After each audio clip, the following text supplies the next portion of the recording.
We have to come to this realization. Nothing should be taken for granted. Nothing is for sure. Everything comes from HaKadosh Baruch Hu. Wherever you get your podcasts from, or our own website, prismoftorah.com. This is the Prism of Torah with Rabbi Saf Aaron Prisman. This week, Parshas Vayeitzei. Nothing is for sure. Shalom to everyone. In this week's Parshas Vayeitzei, I want to share with you two phenomenal ideas that come from the same question, two different concepts that are emes la'amitoy. Before we start, I want to share with you a story, a mashal, that my Rebbe, one of my Rabbanim, Vayeitzei Arnon Shlita from Bnei Brak, told me, and we'll start our way with this story. Once upon a time, there was a king, and the king had a huge treasure, and he had two sons. And before he passed away, he said to the two sons, listen, I hid a treasure somewhere in the palace, and whoever has the wisdom to find it, then I'm telling you right now, it will be his. And then, straight away, the king passed away. And the two sons started getting all their helpers to help them, and they looked and searched in the palace, where can this treasure be hidden? Child number one got to a certain point where in the wall, one of the walls of the palace, he saw that there was something a bit jutting out, a tiny bit, a couple of millimeters. And he saw the wall wasn't smooth. And he said to himself, what is this? And then he answered himself, it's probably nothing serious. It's probably the Arab workers did something over here that wasn't so smooth and just moved on. Son number two gets to the same wall a couple hours later, and he's like, what is this? The wall isn't smooth. It's true that it's a tiny, only a couple of millimeters, but I know my father. My father, the king, there is no way he would let something like this happen. He makes sure everything is perfect. There is no way. There's something behind this little millimeter of wall that's not smooth. He got his workers to break it open, and indeed, he was zoiche with the treasure because it was right behind that wall, within the wall. Why am I telling you this mashal? This mashal was told over to me that you can't learn anything in Torah and say, lo dak, which means, HaKadosh Baruch Hu didn't care that it wasn't exact. En davar kazeh. The Torah we know is infinite wisdom and everything is to the 100% accurate. And hence, anything little in the Torah that's written and it seems to be redundant, there's no way. There must be something behind that redundancy, because it's not a redundancy. There must be something about that extra letter, that extra word that is coming to teach us something. And that's very relevant to what I would like to share with you today. We know in Perik Kaf Ches, Pasuk Kaf, Yaakov Avinu makes a neder to HaKadosh Baruch Hu and says, if Hashem, you'll be with me, Im yeh Elokim imadi, ushmarani baderech hazeh, and will take care of me, and gave me, and here's the punchline I want to share with you today, v'noson li lechem le'echol uveged lilbosh. And if HaKadosh Baruch Hu gave me bread to eat, and clothes to wear. And then he goes on to say, v'shavti b'shalom beis avi, and I will return in peace to my father's house. And then he says to Hashem, and then I'll sacrifice to you, etc., etc. The question begs itself, as the Kli Yakar asks it himself. Of course, Yaakov is asking HaKadosh Baruch Hu for bread to eat. Does the Torah need to write to eat? Or really maybe the question is on Yaakov Avinu. Yaakov has to say to Hashem in the neder, if you will give me bread, that would be enough. Why does he have to say, if you will give me bread to eat? And obviously the clothes are to wear. And then he says, and if you will give me clothes to wear, who would have been sufficient for Yaakov to say to HaKadosh Baruch Hu, if you will give me clothes and bread, then I will go ahead and give you the sacrifice, and I will give you 10% of anything I make, etc., etc. Like the pasuk says. What is this idea of if you will give me bread to eat? Obviously it's to eat. The way the Yakar asks, what did we have a Hava Amina to say that he's going to use the bread to get dressed with the bread and to eat the clothing? What's going on over here? So I want to share with you two Mordecai answers that each have their own concept, and I think they have something in common, which is being focused and living life for what it was meant to be for us. Answer number one, the Yakar answers himself and says the following. Yaakov Avinu did not want to have a lot of possessions. He didn't want to have a lot of extra bread and food and a lot of extra clothing. He just wanted to have the minimal required to live life in this world. That's all he wanted.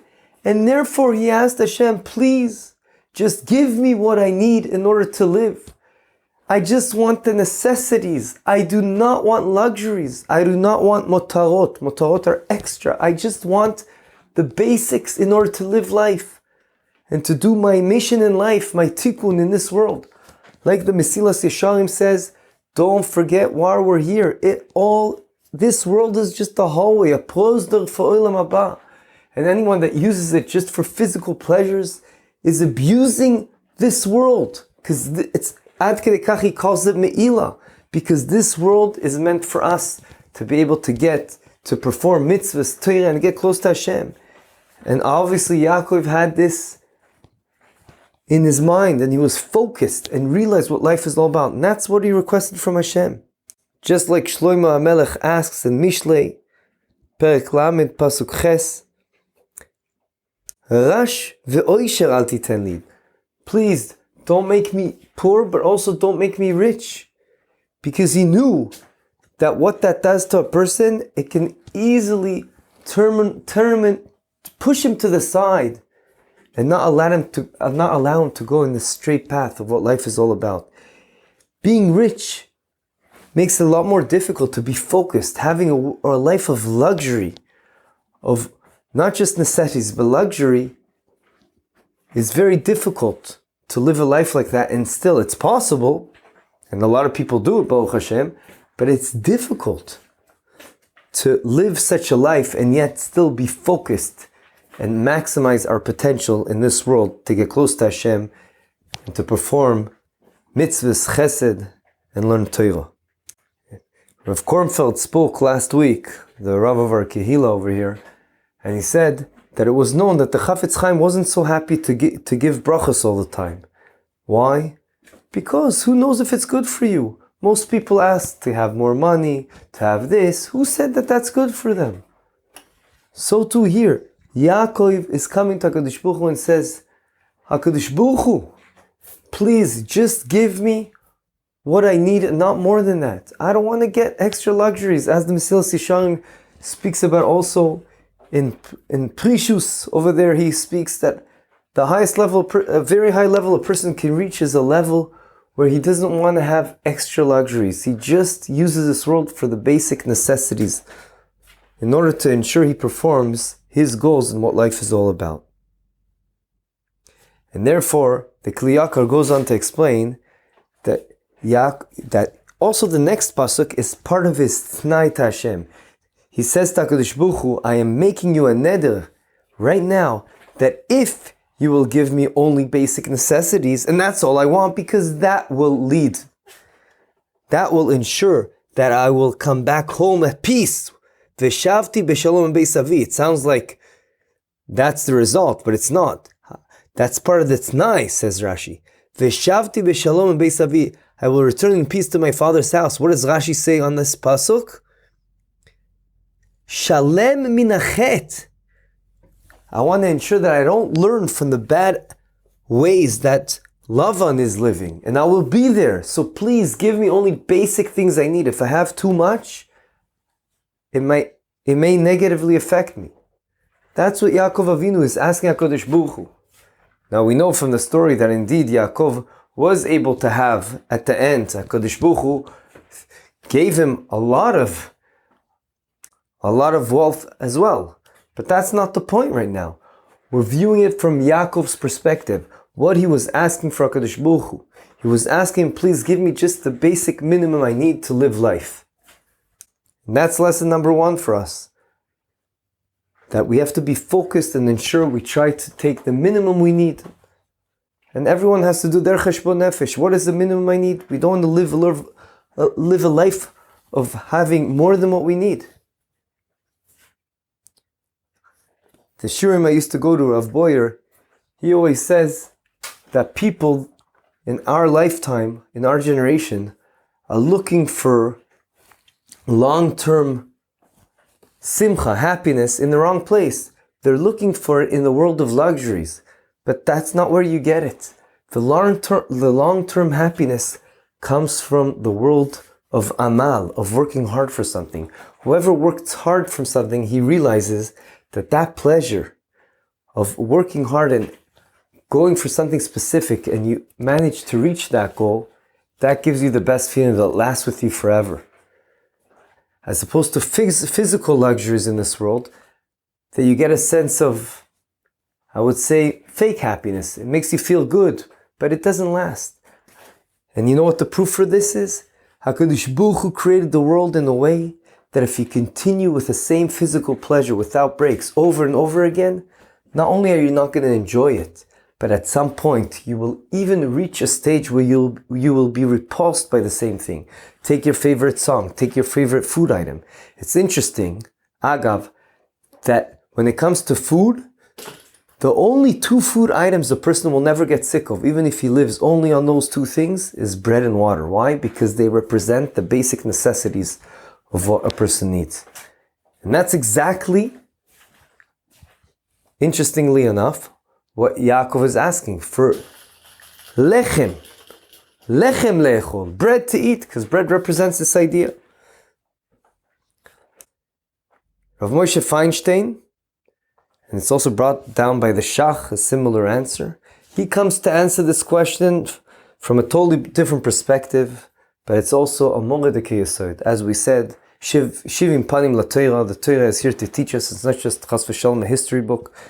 And he comes to answer the question, why is Yaakov, Harei, nothing is redundant in the Torah, why is Yaakov asking HaKadosh Baruch Hu, saying in the Tanai, if you would give me bread to eat and clothing to wear. Obviously, as the bread is to eat and the clothing is to wear. You don't have to say eat and wear, just say bread and clothing. Zogt Rav Moshe Feinstein, Amor de Yesod. And the Yesod is, what do you think? All we need HaKadosh Baruch Hu is for actually getting the food? For actually getting the clothing? Nein! It's not enough. Who said we're going to be healthy enough to eat it? Who says we're going to have strength to put the clothing on and it's not going to bother us? How do we know David HaMelech, clothes didn't help him? He was cold all the time. We have to come to this realization that nothing should be taken for granted. Nothing is for sure. Everything comes from HaKadosh Baruch Hu. We have to live a life that we're focused and realize that everything is coming from HaKadosh Baruch Hu. Einod milvadoi.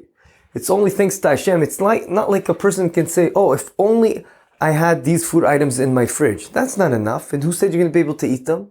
And who says you'll be able to go to the washroom when you need to go to the washroom?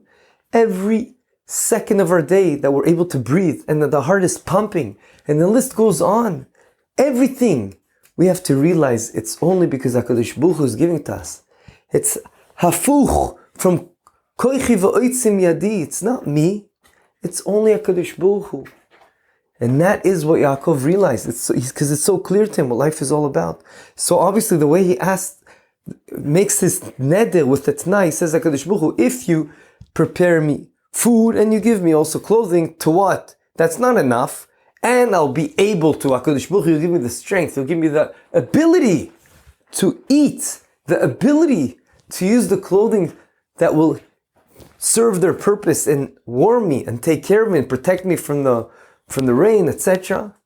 Then, etc., etc. But it was so obvious to Yaakov what life is all about, that HaKadosh Baruch Hu gives us everything, and He put us here, and He hamechadesh b'chol yom ma'aseh v'reishis. He continues to give for the world to continue to run, for us to be able to continue to live, to have the opportunity, despite the huge optical illusion around us, to do Ratzon Hashem and to be zoiche, to receive a big chelik in Olam Haba that we won't be embarrassed of, Nama de Kisufa, but rather we'll be able to appreciate and realize we earned it because we worked hard, despite all the optical illusions around us. We worked hard to use this prosdor, this hallway, this Olam Hazeh, to be able to get close to HaKadosh Baruch Hu and earn the reward of receiving Olam Haba. Yiratzoin, that will be focused, like Yaakov Avinu was, focused to realize what life is all about. Not to live life as if we're in the ocean and wherever the current is taking us, it's taking us, but rather be focused and realized that we want to live a life, not a life of luxury, a life of basic necessities, to ensure and not let the physical world around us take us away from our main mission in life, which is Kirvas Elokim, Lasot Retzoncha Hashem Chafatzti.